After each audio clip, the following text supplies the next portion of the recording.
Rau bún bánh tráng một phần của nó là 80. 80. Là nguyên một cây. Là nguyên một cây vừa có rau bún là 80.000 nha cả nhà. Cái này là ai làm chị? Cái này là chị làm hay là ai làm? Ở nhà mình làm luôn. Dạ. Mình phải chuẩn bị từ mấy giờ để mình bóp cái thịt vô hả chị? Hay là mình xiên qua luôn? 6 giờ sáng. 6 giờ sáng.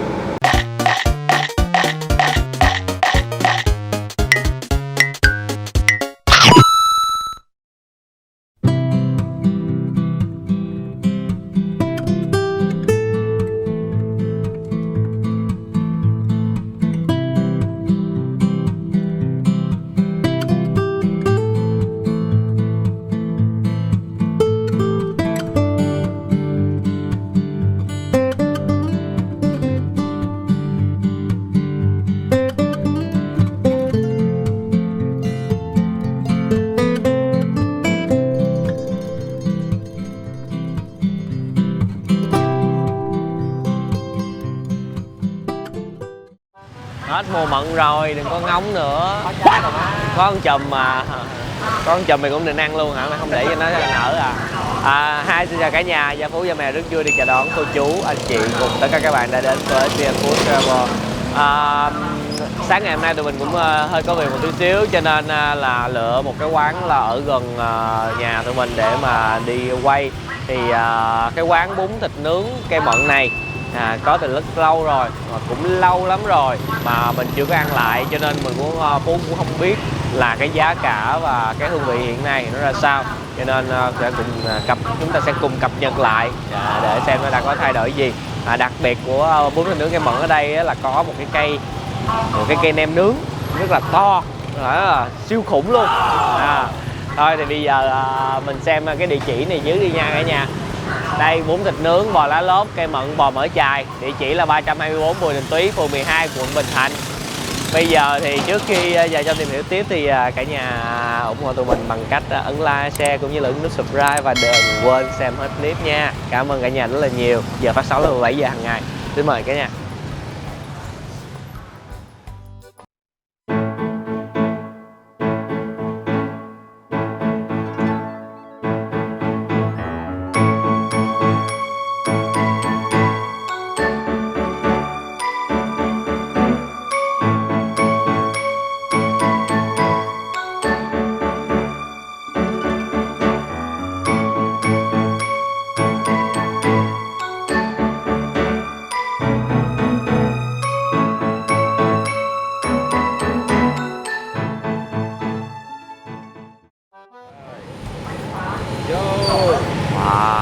Cả nhà ơi, cả nhà nhìn nè, đây là những cái cây nem nướng, nhìn nó như cái đùi trù vậy đó.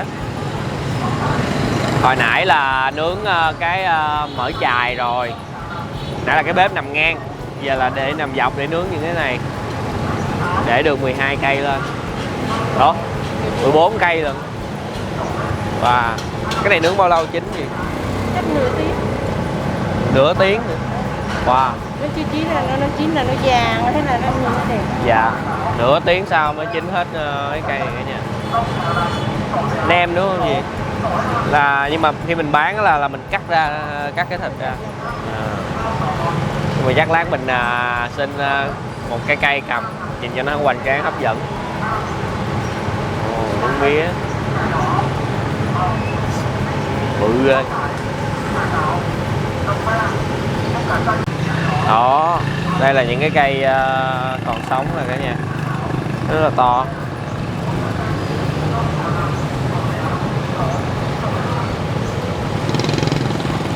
Trời ơi, sao có thể nghĩ ra được một cái cây vậy?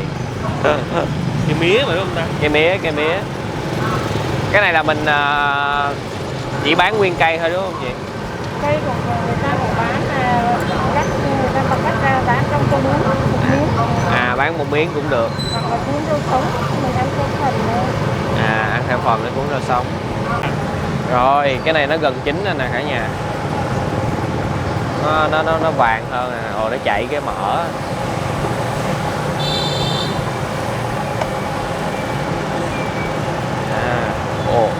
Hồi nãy trong có một cái cây á, Phú thấy có cái gì xanh lá trong đây nữa.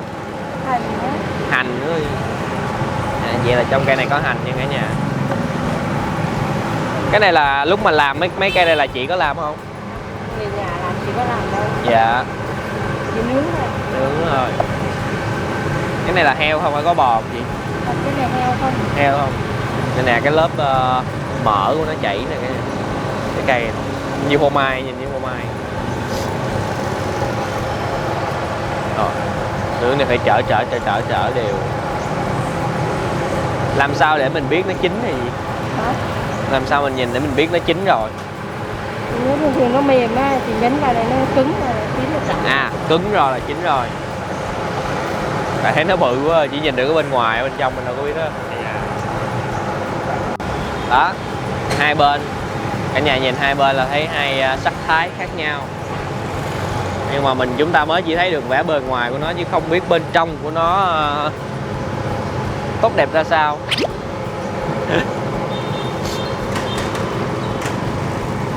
Cứng là chín. Còn bên đây chín lẹ hơn bên đây ha. Cái này là gió nè. À. Gió nó vô là rửa một cái bên kia biết gió nó vô nè. Cái nóng hơn, gió nó thổi đều. Bên đây không? Đó, nhìn nó nhạt hơn rồi.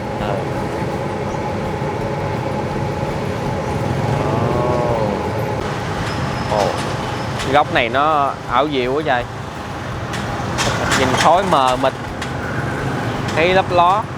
Nó Là một cây chín rồi.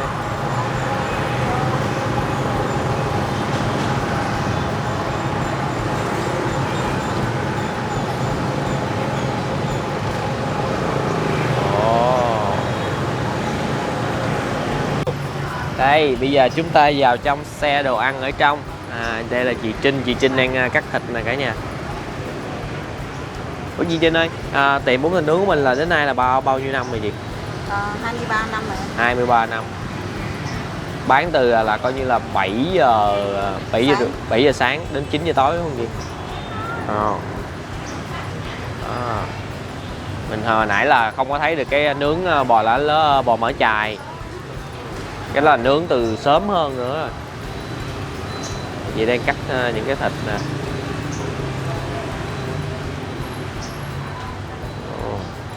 Bao lâu nữa thì mình sẽ nướng những cái này tiếp chị? Bò lá lốp, mỡ chài. Chắc cũng phải tới trưa.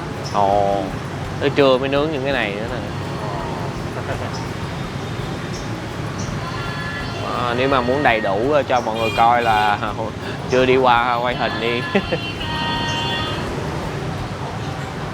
Đó, cái tủ à. Đây là bò lá lốp. ok luôn. Anh xin phép chị Trinh nha. Đây là cái mỡ chày nè, nó nằm ở trong. Không thấy cây hồ lâu. Bò viên siêu bự, siêu to. Đó. Nặng lắm á, cầm thấy tay gì cũng mỏi. Trên đây là có dưa leo nè, chuối xanh nè, khế nè, để chúng ta ăn với cuốn bánh tráng phải không chị? Đúng rồi. Em thấy là có bún thịt nướng, chả giò, nem nướng, gỏi cuốn, nhưng mà mình đâu có cái menu đâu. Hiện tại thì cái giá của một tô bún bình thường của mình là bao nhiêu chị? 40. 40 là có cái gì? Chả giò, nem thịt. Chả giò, nem và thịt. Còn nếu mà ăn dạng bò lá lốp hay là nem nướng của bánh tráng này nọ thì giá? Lá lốt thì 45.000 một phần. 45.000 một phần. Là một cây về luôn hả chị? Đúng rồi. Một cây về 5 cái luôn nè cả nhà. Là có rau, bún tráng, bánh tráng. Chả giò nè, chả giò được chị cắt ra luôn nè. Cái đó là chả giò bên đó nguyên. Đó, nguyên cây. Thịt quay. Dạ, luôn. Mình có nghĩ ngày nào không chị Trinh? Không, mình không nghĩ ngày nào. Dạ. Hồi nãy em có hỏi chị kia thì chị kia chưa có. Dạ. Để chị tính tiền. Đó, chính thêm được 5 cây. Hồi nãy hỏi chị này thì chị này chưa có nhớ đúng giá. Bây giờ chị Trinh sẽ chia sẻ là cái cây này hiện nay là bao nhiêu chị? Cây nem này là 65.000. 65.000. Tức là thường là cũng có nhiều người ta mua nguyên cây về luôn đúng không chị? Mua nguyên cây nhiều chứ. Dạ. Mà mua nguyên cây vậy là chỉ có cây không hay là mình có cho thêm rau hay gì không? Không, cây không thôi em. Dạ, cây không là 65.000, còn ví dụ mua ra thêm rau bún thì Rau bún bánh tráng một phần của nó là 80. 80. Là nguyên một cây. À, là nguyên một cây vừa có rau bún là 80.000 nha cả nhà. Cái này là ai làm chị? Cái này là chị làm hay là ai làm? Ở nhà mình làm luôn. Dạ. Mình phải chuẩn bị từ mấy giờ để mình bóp cái thịt vô hả chị? Hay là mình xiên qua luôn? 6 giờ sáng. 6 giờ sáng. Wow. Cây này nặng bao nhiêu ta? Nửa ký không vậy? Không. 3 lạng rưỡi. 3 lạng rưỡi. Nướng lên nó cũng còn ở gần 3 lạng. Gần 3 lạng. Cây này gần 3 lạng nữa nha. Thì nó quá hoành tráng đi. Một số là mình bán cây, một số là mình cắt ra để mình bán ở bún này. Đó.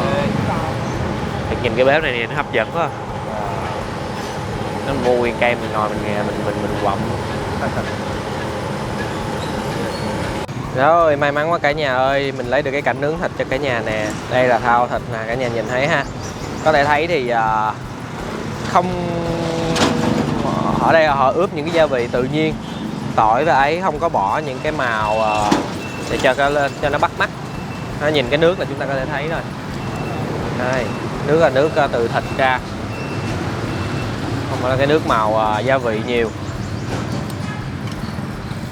Đó, thịt nướng nguyên miếng bự ha, rồi cắt ra. Thịt giờ nhìn thì mới nhìn thấy rõ ha. Thịt ở đây là vừa có cái phần mỡ, nó cũng chiếm cái đều với cái phần thịt. Đấy, không quay được bò lá lớp và mỡ chày nhưng quay được cái thịt với là cái kia là hấp dẫn rồi. Ok rồi, nhà chị Trinh là nhà em tô 40.000 chỉ lấy em một cây nem. Tô 40.000 đây, chị làm nhanh lắm. Có thịt, có chả giò, nem. Trinh chậm tay tí xíu cho em quay thịt. Rồi đó,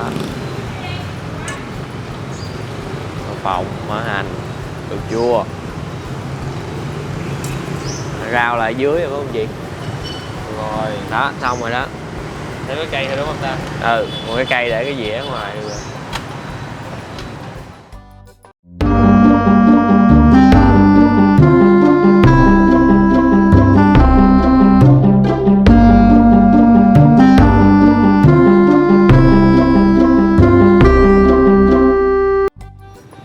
Cả nhà ơi, menu vậy chỉ đơn giản vậy thôi: bún thịt nướng, chả giò, nem nướng, gỏi cuốn và bò lá lớp mỡ chài. Thì cái gỏi cuốn hình như giờ này Phú chưa có thấy có mỡ cuốn, chắc là từ trưa mới bắt đầu có mỡ cuốn. Có gỏi cuốn. Rồi thì cái giá hồi nãy mình cũng đã hỏi, thì cả nhà đến đây thì mình thích mua cái dạng ăn rau thì chúng ta mua dạng ăn bò lá lớp cũng được nha. Bây giờ thì Gia Phú và Mèo xin mời cả nhà, cô chú anh chị cùng tất cả các bạn chúng ta thưởng thức bún thịt nướng kem mận. Đây, bây giờ mình nước mắm nè. Đây là hũ nước mắm ở đây. Nhìn trên bề mặt chúng ta sẽ thấy được những cái tỏi và chanh. Những cái tép chanh vô.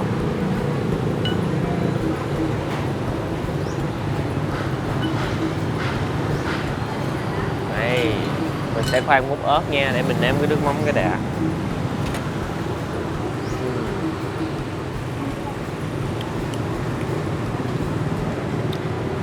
Chà, mắm này có lộn, cái muỗng này nãy mới trúng miếng thịt nhẹ.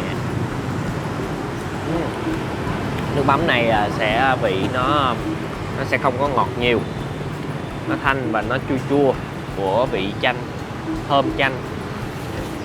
Này, trời ơi, bây giờ cái tô thực ra nó không phải như vậy, thực ra cái này để bên dĩa riêng mà Phú để lên vậy đó. Đây cái tô 40.000. Ở đây thì cái giá của một tô này nó sẽ nhỉnh hơn một số nơi chỗ, thì khoảng 5-6 ngàn. Có thịt, 3 miếng thịt, một cây chả giò và nêm. Đây chúng ta có thể thấy được cái nêm, cái độ dày của cái miếng nêm mà trong cái cây đó ha. Đó. Tổng giá trị của tô này là bữa sáng ngày hôm nay là 105.000. Không sao, Nãy định để đứng vậy nè, làm nhất trụ kình thiên mà không có được. Rồi thôi ăn.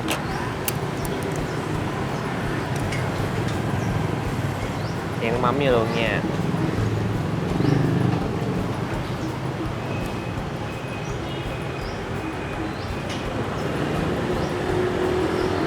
Quên mình chan bên đây thôi để mình nếm một số thứ như thịt đây.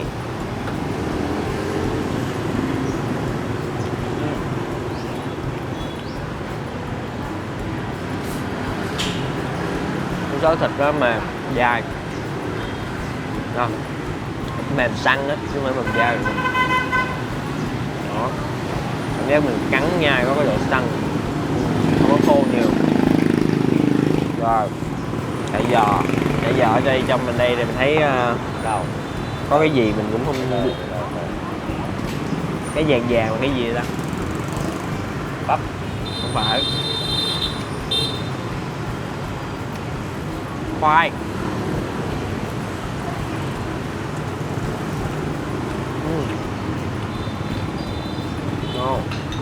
Cái vàng vàng là khoai nha.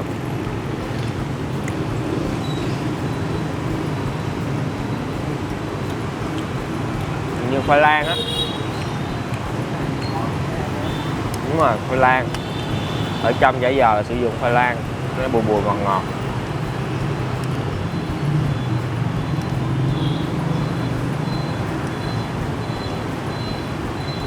Rồi.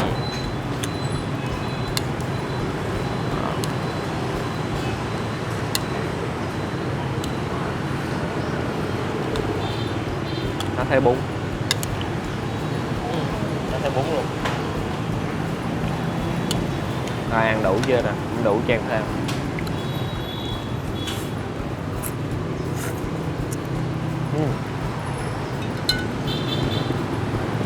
Cho thêm quả thấm nữa.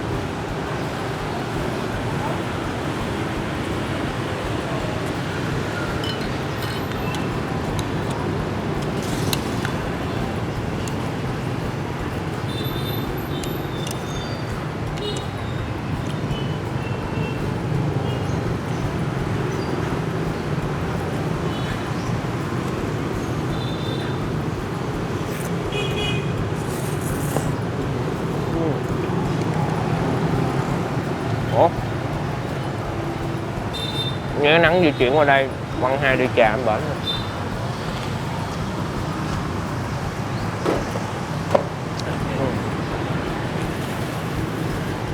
Nói chung là khẩu vị hiện nay á, về cái tô bún này á, thì nó sẽ đối với cá nhân Phú á, thì cái vị này nó không phải là vị của Phú. Tại vị của Phú hết là nó sẽ có thêm cái vị ngọt. Rồi cái này cái ngọt nó hơi ít, nó ngọt thanh, nó thiên về cái vị chua của chanh.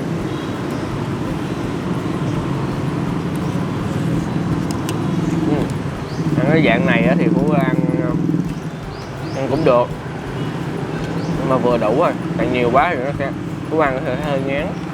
Đó, thịt nè, 3 miếng thịt nhưng mà miếng cũng sắc to.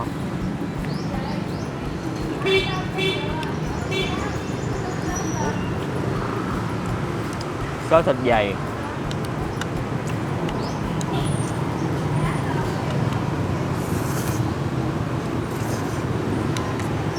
Muốn coi ăn rồi ăn sao? Cạp đi. Ăn không tô bún ăn cái này không? Hay vừa ăn vừa cạp? Vừa ăn vừa cạp thôi. Giống như ăn bắp rồi. Cái gì? Con bắp? Bắp. Trời.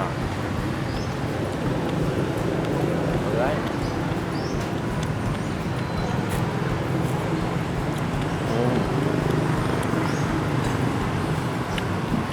Chào các bạn. Nghe Chào. gì đó bạn? Cái này nướng cũng chín đều đúng không nè. Ít có bị cháy xém khác. Chỉ có cái bò lá lớp nãy á, không có quay được mà có cắt ra hết. Còn ngấu không? Trời.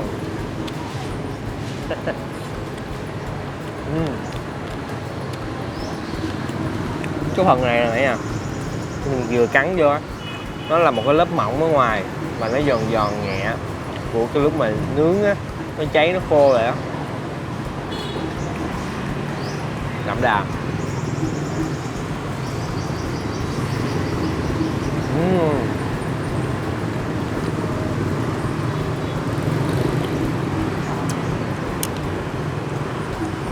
Cái này nhà ai mà có bữa nào mà có ăn bún á, thịt nướng á, đi ra mua cây về mình cắt chia cả nhà ăn nè. Cây này cắt ra được chắc cũng được 4 người ăn, cắt ra chia ra.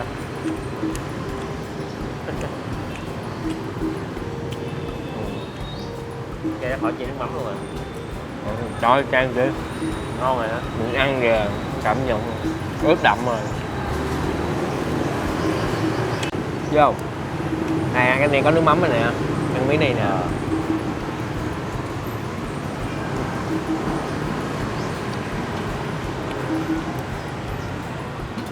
Trời. Cái chả giò này á nha, ăn nó có khoai, nó ngọt ngọt, cái nhân nó đầy. Cái này nếu mà ăn riêng một cây một cái chả giò là 8.000, riêng cái bò cái mỡ chày á, riêng là 10.000, bò lớn cũng là 8.000 nếu mình ăn thêm. Rồi cạp tiếp này, Chả bắp.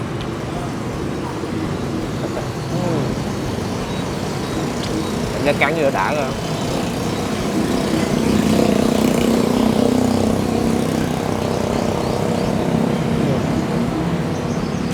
Mình vừa cắn vô một cái thôi là nó thơm cả một vùng miệng mình luôn.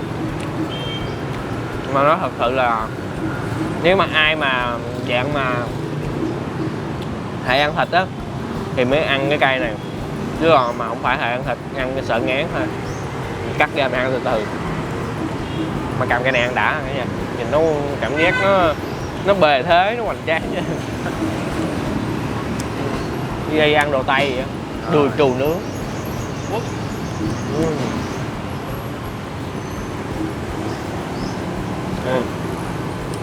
À, có một đặc tính ở cái cây này ăn á, nãy giờ á, là thường ăn cái nem nướng á, chúng ta khi mà cắn á, nó sẽ có một chút xíu độ đàn hồi.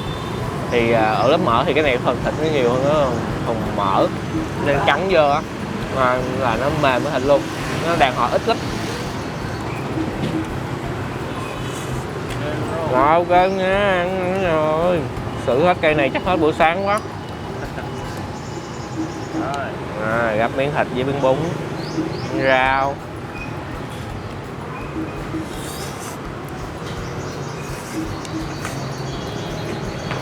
Run.